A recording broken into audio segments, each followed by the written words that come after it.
네, 시리즈 설교 이 타이탄의 도구들 네 번째 주제입니다. 세상의 수비수가 아니라 믿음의 공격수로 사십시오 라는 제목으로 말씀을 나누겠습니다. 여러분 한 주간 동안 평안하셨습니까? 우리는 세상을 살면서 자꾸만 위축될 때가 많이 있죠. 세상의 어떤 거룩한 흐름 속에서 나는 그저 부속품처럼 느껴질 때가 많이 있습니다. 남들과 똑같이 살지 않으면 도태될 것 같아가지고 불안하기도 하죠. 근데 오늘 본문에서 하나님은 우리를 향한 이 본질에 대해서 선포를 하시죠. 뭐라고 하십니까? 너희는 택하신 족속이요 왕같은 제사장들이요 거룩한 나라다.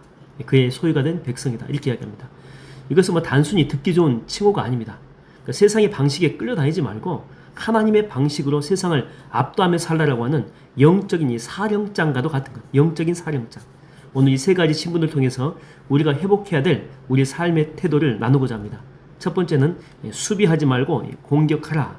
수비하지 말고 공격하라 라고 하는 것입니다. 본문은 첫 번째 우리를 향해서 왕이라고 이야기합니다. 왕이다. 왕 같은 제사장이다 라고 이야기하죠.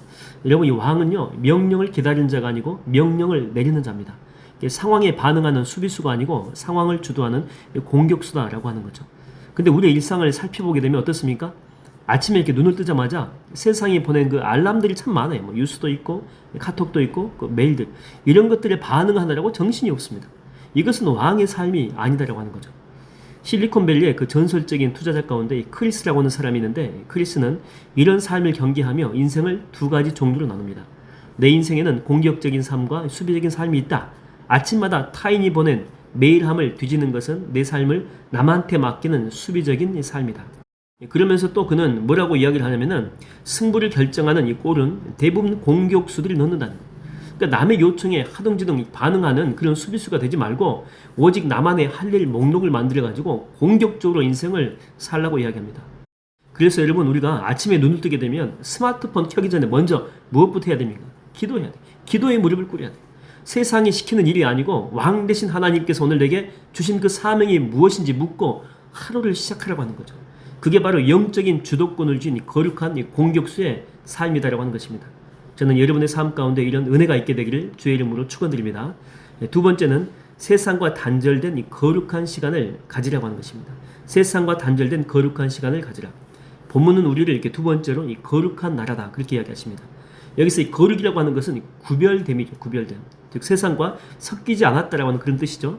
그러니까 우리는 세상 속에 살지만은요 세상의 소음에 함몰되지 않은 나만의 영적인 성소가 있어야 된다고 하는 거예요. 그러니까 마이크로소프트의 창시자인 빌 게이츠 보세요. 이 사람한테는 아주 독특한 특별한 습관이 하나 있었는데 그는 세계에서 가장 바쁜 사람이었지만 1년에 2번 일주일씩 모든 업무를 다 중단하고 외딴 이 별장에 들어갑니다. 이것을 생각 주간 Thinking Week 일주일이죠. 생각 주간이라고 부르죠.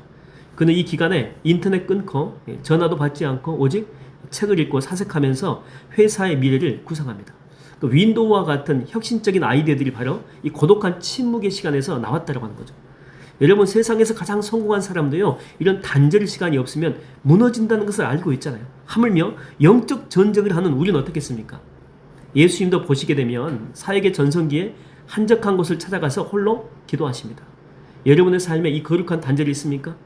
하루 24시간 중에서 20분이라도 괜찮아요. 20분이라도. TV 끄고 스마트폰 다 덮어버리고 오직 하나님과 독대하는 영적인 생각 주간을 한번 가져보십시오. 세상과 연결을 끊어야지만이 하나님과 연결이 되기 때문에 그래요. 바로 그 거룩한 침묵 속에서 여러분의 인생을 이끌어갈 하나님의 지혜가 그때 임한다라고 하는 것입니다. 저는 여러분의 삶에 이런 거룩한 시간이 있게 되기를 주의 이름으로 축원드립니다. 세 번째는 무리를 떠나가지고 비상하는 독수리가 되라. 무리를 떠나 비상하는 독수리가 되라. 마지막으로 이렇게 본문은요 우리를 그의 소유가 된 백성이다 이렇게 부릅니다.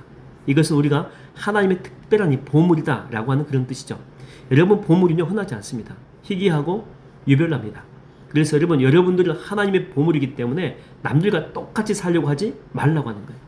동물 도감을 보게 되면 새들의 그 습성에 대한 흥미로운 이야기가 나와요.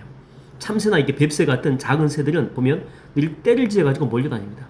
혼자 있으면 불안해하고 무리에서 이탈하는 것을 두려워합니다. 하지만 하늘의 이렇게 제왕이라고 불리는 독수리는 다르죠. 독수리는 참새처럼 떼를 지어가지고 날지 않습니다. 높은 창공에서 홀로 비행합니다.